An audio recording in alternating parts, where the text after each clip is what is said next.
It is better to be feared than loved, if you cannot be both. Night. Your city sleeps. The gates stand open because you believe the evening was kind.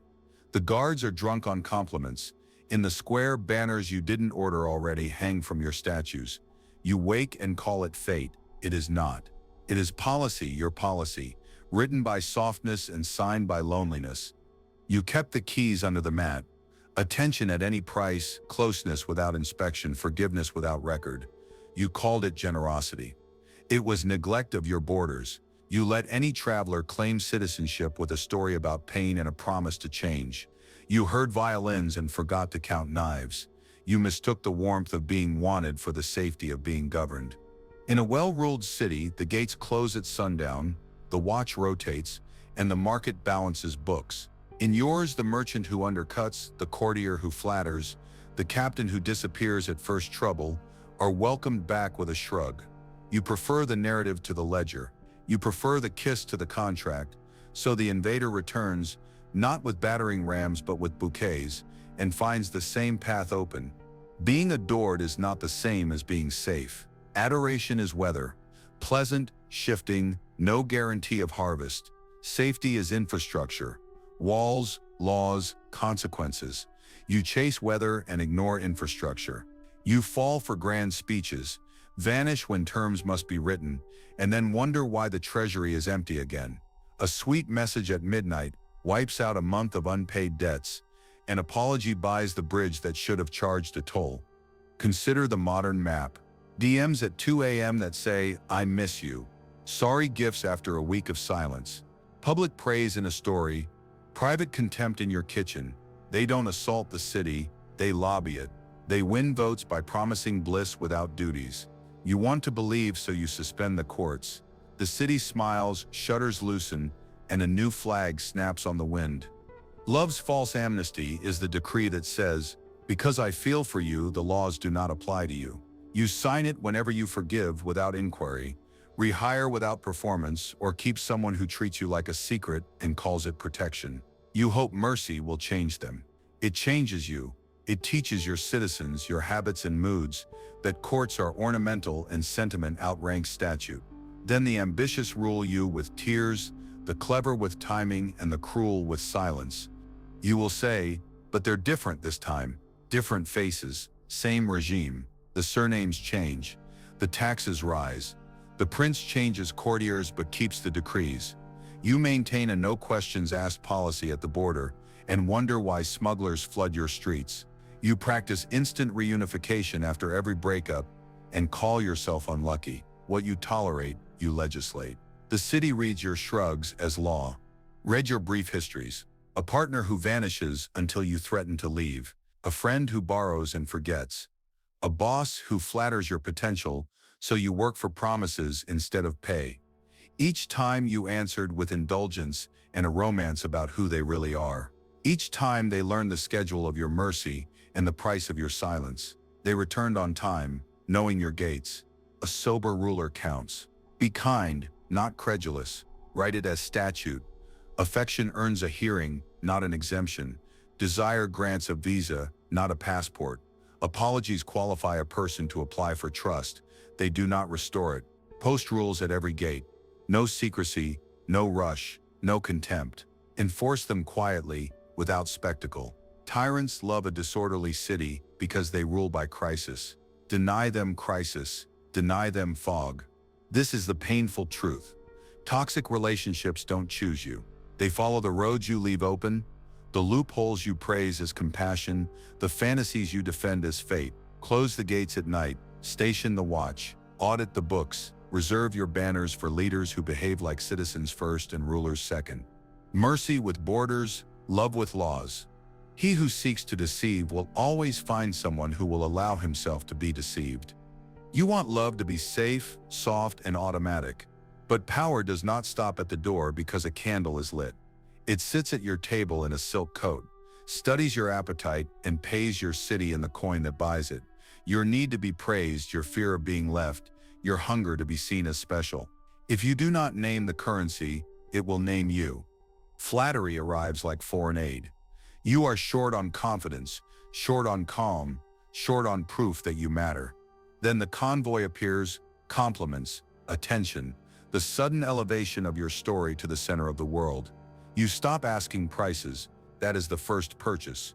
Your vigilance, the second, is your vote. Watch how praise is timed.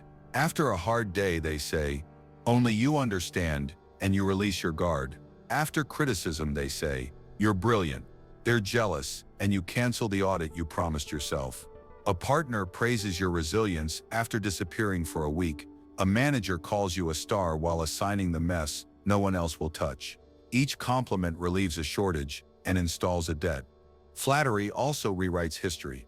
It says the late reply was noble suffering, the jealousy was care, the broken promise was ambition. You accept the myth because it feels better than facts, but a city that lets visitors write its chronicles will soon fly their banners. Praise is not useless. It is a tool. Use it to reward merit, never to erase records. If a compliment asks you to ignore the ledger, it is a bribe. Fear rarely arrives in armor. In toxic rule, fear wears silk. It does not say, "Obey me." It says, "Decide for yourself," and then charges a fee when you decide wrong. The fee is silence. The fee is a sudden winter in the room. An invitation is withdrawn at the last minute. So you learn to live on tiptoe. You know these costs, the 48 hours of space after you ask a direct question, the quiet punishment when you keep a boundary, the timed approval, warmth when you are flexible, frost when you are firm. They never say, "I control you." They say, "You're sensitive." They call absence thinking time. They call your anxiety overreacting. It is plausible deniability as strategy, the iron hand covered by velvet so you doubt your bruise. Soon you anticipate the fine, you edit your sentences to avoid the chill, you adjust your schedule so their moods never have to wait. You run the maze fast enough to win a pat on the head. That is how gentle control wins. It trains you to govern yourself in their interest. When you stand up for a simple rule, no secrecy, no contempt, notice how many justifications bloom. Notice how the room goes cold. That is not love protesting, it is power protecting its tax stream. The most dangerous army in your city is not theirs. It is the mercenaries you hire, validation from strangers, likes, ratings, threads that applaud your pain without requiring your change. Mercenary troops are useful in a crisis. They are treacherous in peace. They will fight for you only while the payment flows. The day a richer warlord offers them more attention, they switch banners. If your self-worth is funded from outside, your capital is always for sale. Think of how you reach for your phone when loneliness bites. 10 minutes of scrolling, and the app blesses you with a match, a heart, a number that looks like love. You feel taller. Then you place your policy in their hands. You stay in a shaky relationship to keep the public picture. You accept late-night visits because the comments cheer your chemistry. You forgive without evidence because the crowd chants one more chance, and you want to remain the hero of your feed. Mercenaries also distort strategy. You fight dramatic battles that look good on camera instead of quiet reforms that build safety. The gallery rewards tears and speeches. It does not reward patient boundaries or boring consistency, so your city performs survival instead of securing it. Dependency invites coups. Every time you need them to tell you who you are, you invite another regiment inside. They will help during the fire, then demand a district of your map. The cure is not isolation. The cure is mixed forces. Keep alliances with honest friends and communities who tell you the truth even when it stings, but do not outsource the treasury. Hold enough coin, sleep, work, craft, health, quiet to pay your army in-house. Here is the test. After praise, can you still ask for proof? After fear, can you still ask for terms? After applause, can you still ask for evidence? If the answer is no, you are ruled by illusions dressed as care. Sweetness without standards is a strategy. Dependency marketed as romance is a leash. And fear wrapped in silk is still a threat. Strip the language down. If a gift demands silence, it is a purchase. If warmth comes only when you bend, it is weather, not shelter. If support arrives with a script, it is propaganda. You cannot negotiate with fog. Install lamps and write laws. Decide that love must be strong enough for questions and brave enough for limits. The ruler in you does not reject kindness. The ruler in you insists that kindness stands beside clarity. Accept praise, then check the books. Feel fear rise, then read the terms. Enjoy applause, then return to building roads. That is how a city becomes steady, and how a heart becomes hard to capture by tricks. Sweetness that respects law is love. Everything else is leverage. I hold that fortune is the arbiter of one half of our actions, but that she still leaves us to direct the other half. Enter the inner court. Banners hang where your childhood once stood. The council is in session, and you never called it old wounds. Sit as noble houses, each with votes, each with a story that sounds like law. You wonder why you keep choosing trouble. You do not choose. Your factions do. The first to speak is the house of abandonment. Its crest is a hand reaching for a door that is always closing. Its platform is simple: attention at any price. When this house holds a majority, the city sells quiet to buy noise, trades dignity for a staying body, accepts chaos as long as it is not alone. You become a campaign, always persuading, always promising you will never ask too much if they will only stay. Watch how this faction votes. A partner answers late, and the house of abandonment cheers when you call twice. A friend cancels again, and the house approves your speech about being easygoing. You lower taxes on others' effort and raise taxes on your own. You schedule your life around their whims, then call it love because you cannot call it fear. Neediness becomes a standing majority, and any leader who whispers, "I will never leave," receives the keys to the treasury. Modern life feeds this faction. Rid receipts turn into trials. The three dots become weather. A day without a reply feels like winter, so you flood the channel with warmth and special terms. You grant citizenship to the loudest applicant, pass emergency laws that say, "Stay and I will bend." The house of abandonment applauds. The gates swing wide. Across the hall, the customs office of shame counts coins. Its officers wear gray uniforms and carry small stamps. They tax every act of self-assertion. Raise a boundary, 10% guilt. Ask for clarity, 15% anxiety. Say no, a luxury tariff you cannot afford. This office punishes your exports of strength and subsidizes imports of contempt. When shame runs your ports, you import partners who pay with disrespect because courage has become too expensive at home. See how the tariffs work. You prepare a simple line, "Please don't speak to me like that." But the inspector stops your message at the border. "Papers, please. Do you have proof that you deserve respect? Do you have a license to be inconvenient?" While you search, the moment passes. You ship silence instead. Next week, contempt returns with a discount label. Only a joke. The customs officer waves it through. You accept it to avoid the duty of asking for better. At work, the same office charges you for owning your value. You take on extra tasks because asking for fair pay triggers a tax audit in your chest. In friendships, you host, you plan, you drive. In romance, you let the other speak over you, because the toll booth inside punishes any word that might cost someone's comfort. You become a busy harbor with cheap docking and sleepy inspectors. Now the sky cracks. This is Fortuna's weather. The triggers, the timing, the luck. An X appears when you are tired. A memory strikes on a street you thought you had forgotten. A text arrives the hour you feel most alone. Fortune rains, floods, and dries the river when you plan to sail. Many cities drown blaming the sky. Do not. Weather is not a ruler. It is a fact. Your task is not to command the storm. It is to build the road. Virtù lays stone. Discipline, clarity, courage hammered into form. Roads do not stop the rain. They carry life through it. When you rise on time, you pave. When you keep a rule, no secrecy, no rush, no contempt, you pave. When you write what you will do before emotion changes your mind, you pave. The carts of your days can cross even when the river breaks its banks. Fortune can toss branches and dust, but it cannot erase a road that is maintained. Here the wounds either write your laws or advise your counsel. The house of abandonment may speak, but it does not vote on border policy. The customs office may calculate, but it does not set tariffs on self-respect. You listen to their histories without letting them draft decrees. You say, "I hear your fear." You do not sign the treaty. You say, "I see your shame." You do not price my voice. You move power from pain to practice. Practice looks plain. You leave messages on read and wait to reply until you are calm. You switch calls to daylight, not midnight hunger. You ask, "What do you mean?"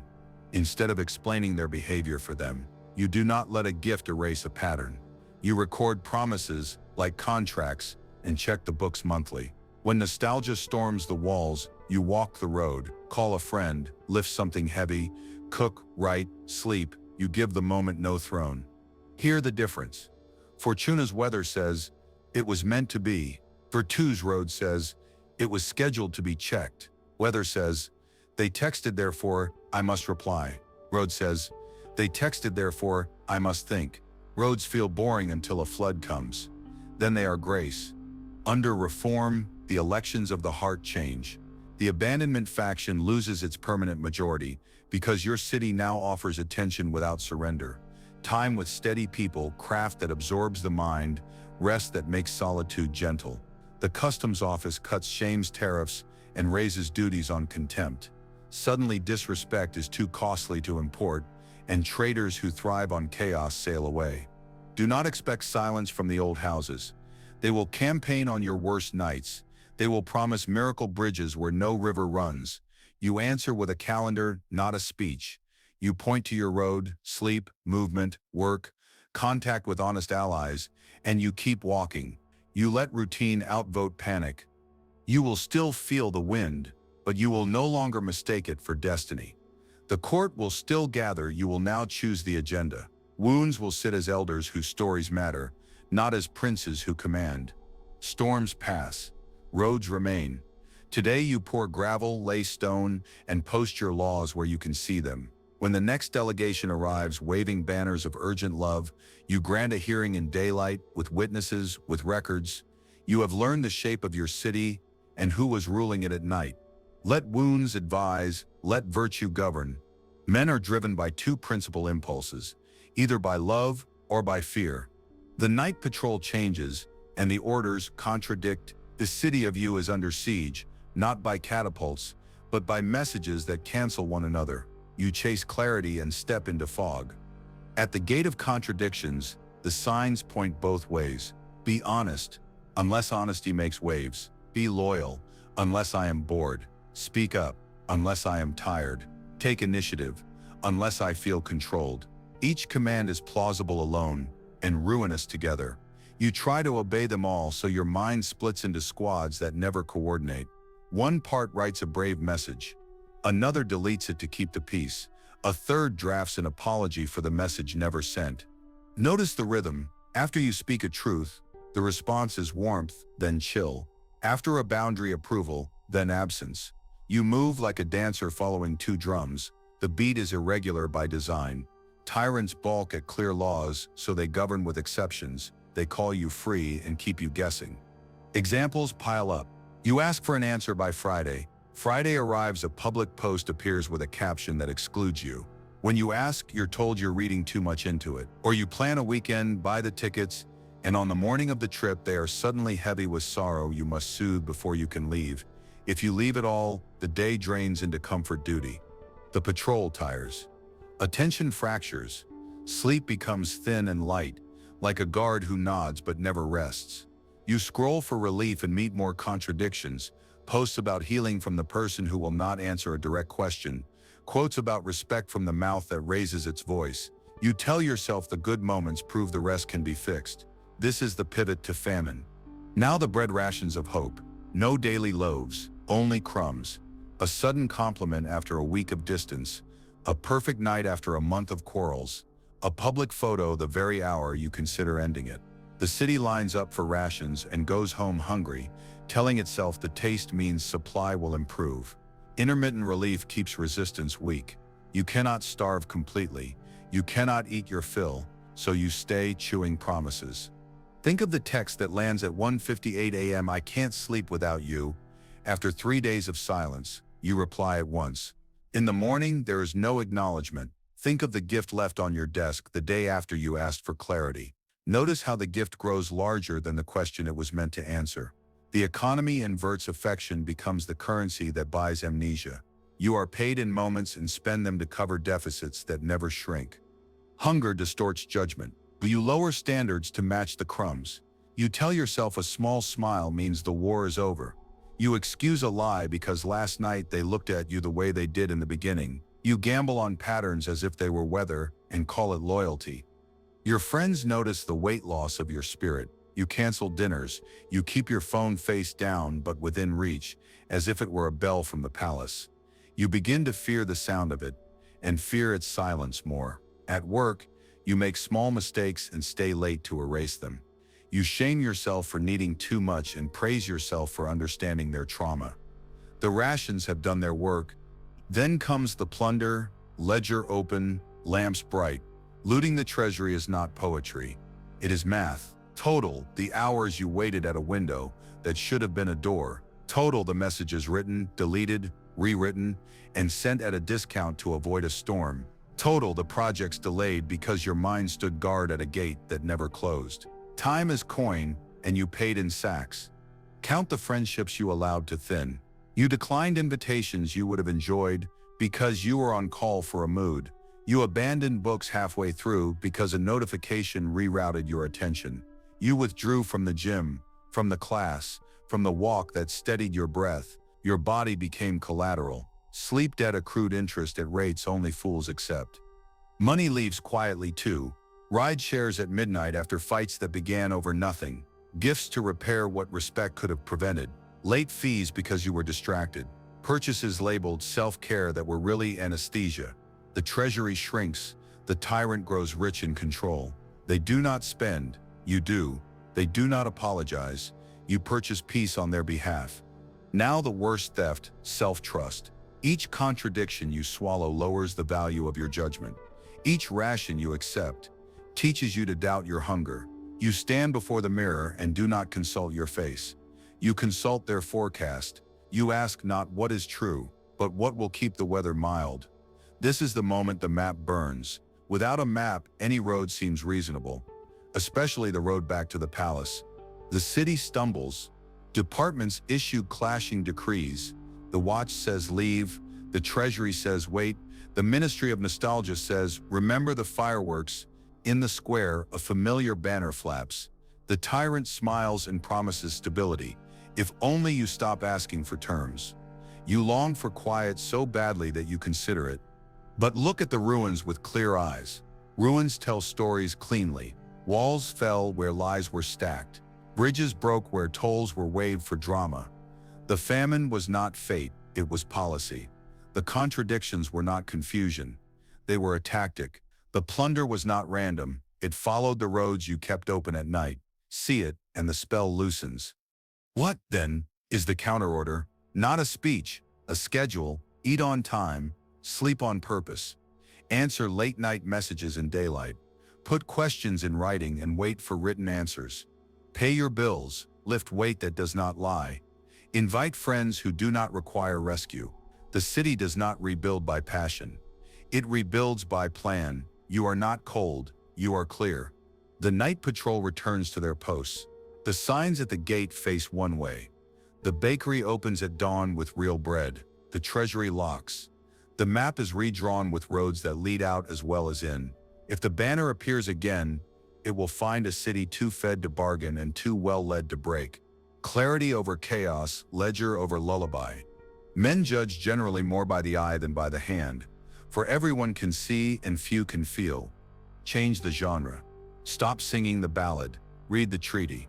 What you called a love story was a series of clauses, negotiated at midnight, signed when you were starving. It felt romantic because it moved quickly. It felt safe because it was loud. But the ink was pressure, and the signatures were fear. From ballad to treaty, translate the scenes. The first rush, were different, were intense, was a clause of speed, skip inspection, waive cooling off periods, fast-track access to your quiet rooms. The dramatic apology after the first lie was a clause of indemnity, future damages paid in flowers. The secret trips, the whispered excuses, the rule that conversations live and die in private, these were non-disclosure articles. Nothing leaves the palace. The long speeches about pain were an exemption clause. Ordinary rules did not apply when feelings surged. The sudden reunions after chaos were emergency powers, curfews on your doubts and shutdowns on your questions. Clean sentences, clean seeing. The late replies were leverage. The compliments after conflict were rebates. The jealous questions were surveillance. Your confusion was not a mystery, it was a mechanism. If you still feel dizzy when you list it, that is because the treaty was written to be read in music, not in numbers. Affection is a feeling. Allegiance is a structure. You kept mistaking one for the other. You felt wanted and called it stable. You felt chosen and called it safe. But a city is not held by a mood. It stands because the laws are clear and enforced. Sustainable rule requires predictability, not passion that swings like a gate in wind. Look at your calendar. Stability is made of times and terms. We speak on Sundays. We share location when late. We answer direct questions directly. Those are laws. If the laws change with the temperature of someone's breath, you live under weather, not government. Weather produces drama. Government produces peace. You did not lack love, you lack statute. Teacherly truth. Affection is allowed to be wild. Allegiance must be boring. Affection says I feel so much. Allegiance says here is what I will do. Affection arrives with music. Allegiance arrives with a list. When you demand lists, the unserious vanish. When you accept music in place of terms, the city dances while the vault is emptied. Distinguish warmth from warranty. Someone can care and still be unfit to rule near you.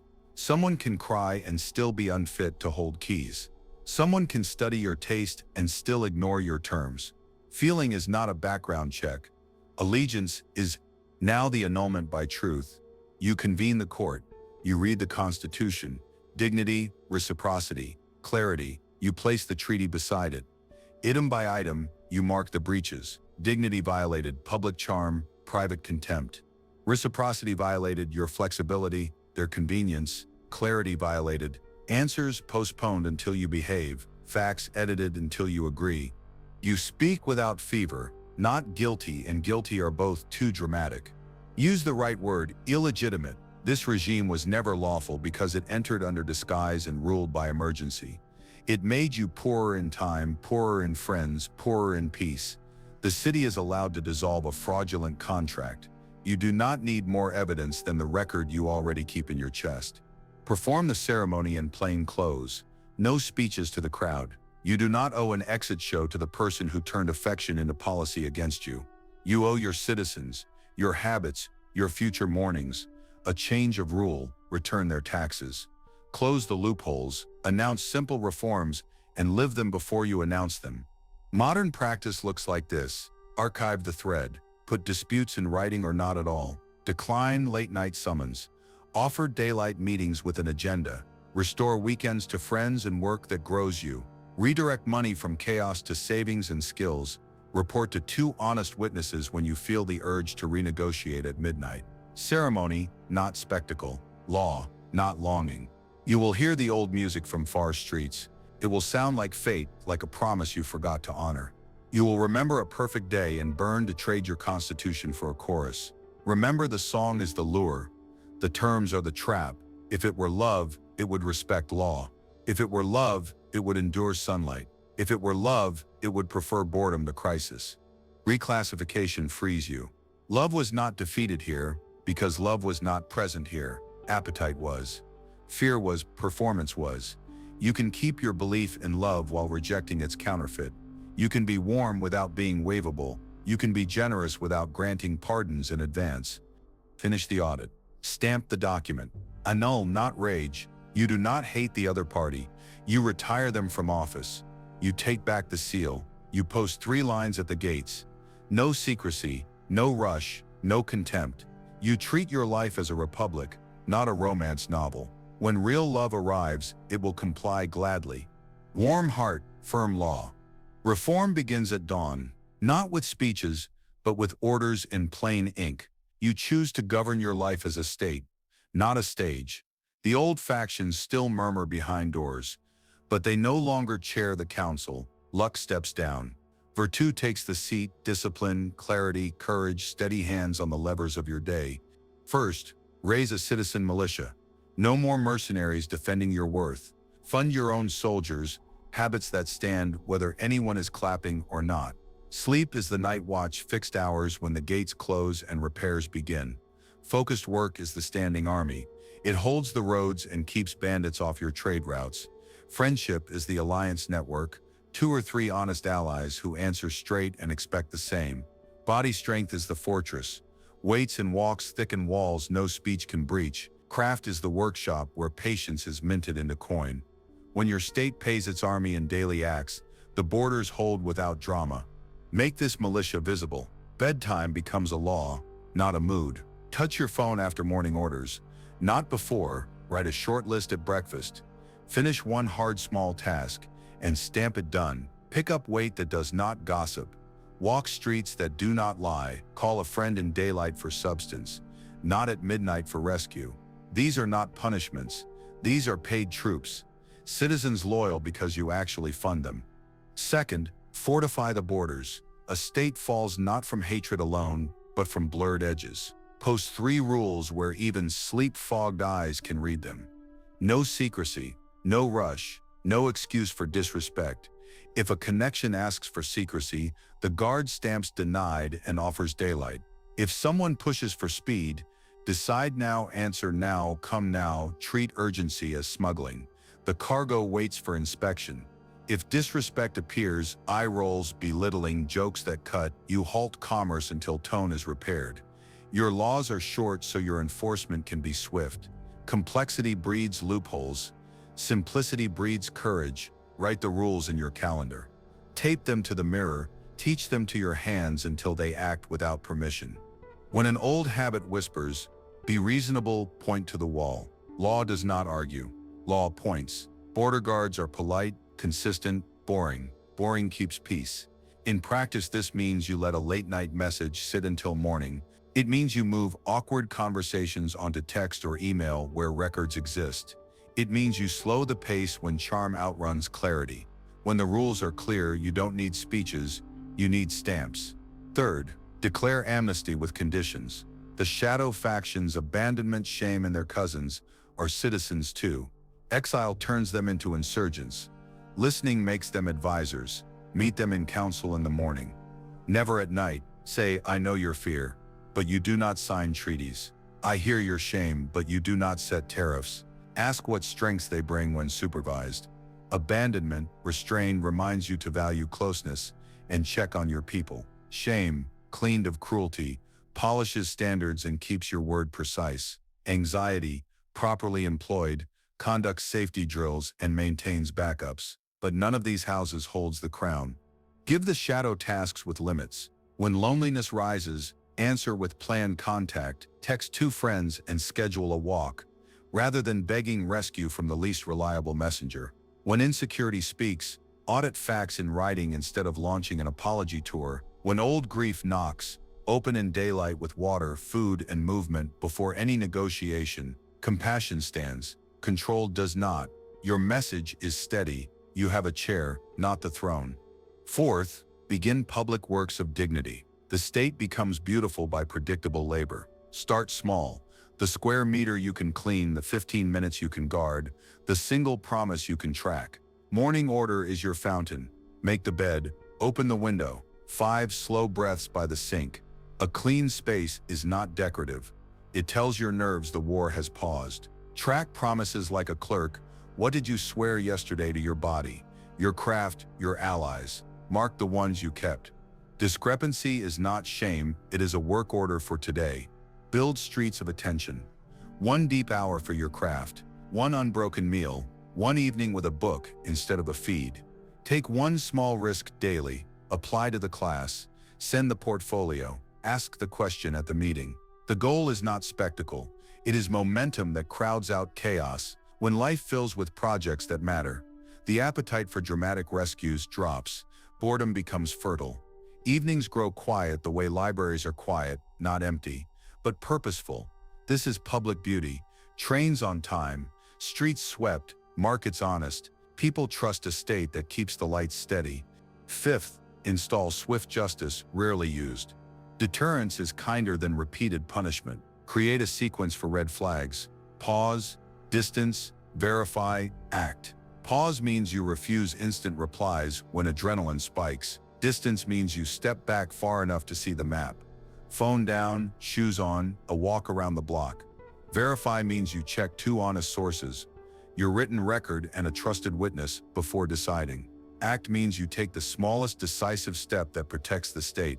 A boundary stated once, a meeting rescheduled, a door closed for now. You do not argue with arson, you remove the match and write the report. Record precedents. After you handle a situation well, write 3 lines. What happened? What you did? What followed? Precedent teaches your future self faster than hope ever will. Over time, you consult your ledger instead of your panic. Most fires are not infernos, but stove flames left on. Policy turns the knob. This is not coldness. It is care arranged into a system that can carry you on rough days. This reform is not aggressive. It is adult. It does not break hearts. It breaks patterns. It allows warmth while defending law. You can be kind and still carry a key ring that locks doors at night. You can forgive and still charge the fee of changed behavior. You can love peace and still train for war you hope not to fight. Examples will test you. A late-night message arrives.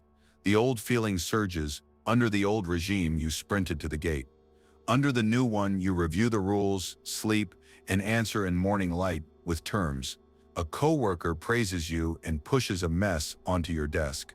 You thank them and say, send the request in writing. A date is charming in public and cutting in private. You slow the pace, state the boundary once, and watch conduct, not promises. If conduct fails inspection, you do not petition for exceptions. You close the case and move on. Progress will not look cinematic.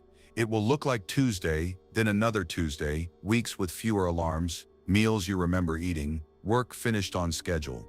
Friends who relax around you because your city is predictable. Inside your chest, the square fills not for riots, but for festivals.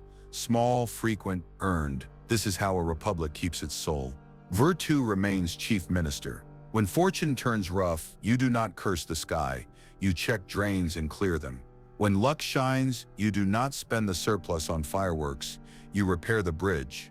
The crown sits lightly because it rests on structure, not mood. The council adjourns earlier each night. The city sleeps with the gates closed and the lamps low. You have not crushed your shadow. You have hired it, trained it, and paid it to help you hold the line. Strong laws, warm heart, steady hands. Dawn opens like a clean ledger. No fanfare, no speeches, just the city of you awake on time, lights steady, gates closed to last night's tricks. Peace is not luck here. It is policy, reviewed each morning and enforced each evening. Your vices know the penalties. Your virtues know their posts. The quiet market begins with small, honest trades. You give your body sleep and it returns strength. You give your work a clear hour and it pays you with progress. You speak simply and people answer simply. There is bread in the bakery because someone mixed, waited, and baked. There is calm in your chest because you planned, paused, and kept your word.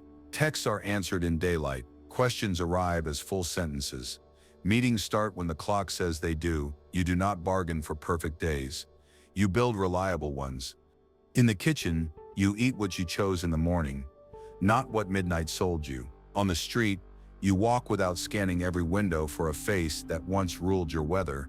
At work, you accept praise without surrendering your schedule. You tell people where you will be, and then you are there. The market is quiet because the prices are honest. There is no haggling for respect, no black market for attention. Sleep, food, work, and friendship move like goods on well-kept roads. You still feel weather, but you do not rewrite the laws for it. A charming message arrives at midnight. It waits until morning. A coworker flatters you to hand off chaos. You say, put it in writing. A friend needs help. You help within limits. Then rest is planned. Peace is not absence. It is arrangement. The city moves like a well-drilled unit, not tense, not lax, ready. Alliances of equals replace invasions and rescues. You meet people as neighboring states with their own borders and budgets. Treaties are signed in daylight and honored in traffic. Kitchens, calendars. You do not smuggle need under romance. You declare it and tax it fairly. They do the same. You trade time for time, truth for truth, effort for effort. When terms slip, you meet, revise, and recommit, or you dissolve the treaty without siege. No one is asked to be a prison or a hospital. Affection is welcome, but rescue is not policy. In practice, this looks plain and dignified. You pick partners who keep appointments. You choose friends who apologize by changing. You let admiration grow slowly, the way ivy takes a wall, rooted, patient, covering years. You leave when contempt appears twice. You return when humility appears 3 times. You do not advertise your borders because you no longer negotiate them. Your life stops being a battlefield map and becomes a network of roads, maintained, marked, open to those who drive with care. There is pride here, the useful kind, not vanity, but stewardship. You are proud of the harvest because you sowed and weeded, proud of your circle because you invited carefully, proud of your rest because you earned it. You are feared by your vices, expedience, secrecy, the urge to beg for crumbs because they know the fines are swift. You are loved by your virtues, steadiness, candor, restraint, because you fund them daily. When fortune swings, the city bends and returns to shape. The flag does not thrash. It signals calmly above a square that is busy, not frantic. Now the banner you carry. Constitutions succeed when they can be recited by tired citizens in the rain. Yours is one line, easy to remember, hard to break. It guides your buying, your speaking, your choosing. It decides how you answer calls, how you spend Sundays, how you forgive. It keeps the council short and the nights quiet. It makes you predictable to yourself, which is the real freedom. You will still be tempted by fireworks. You will still hear the old songs on far streets, smile at them. Then look at your roads, your market, your lamps. Peace is not a miracle that visits. It is a house you maintain. Rust waits for owners who call themselves too romantic for maintenance. You are not. You are a ruler who prefers a long, steady reign to a loud, brief one. You have chosen the kind of life that can carry love without breaking under it. Warm heart, clear laws, quiet days.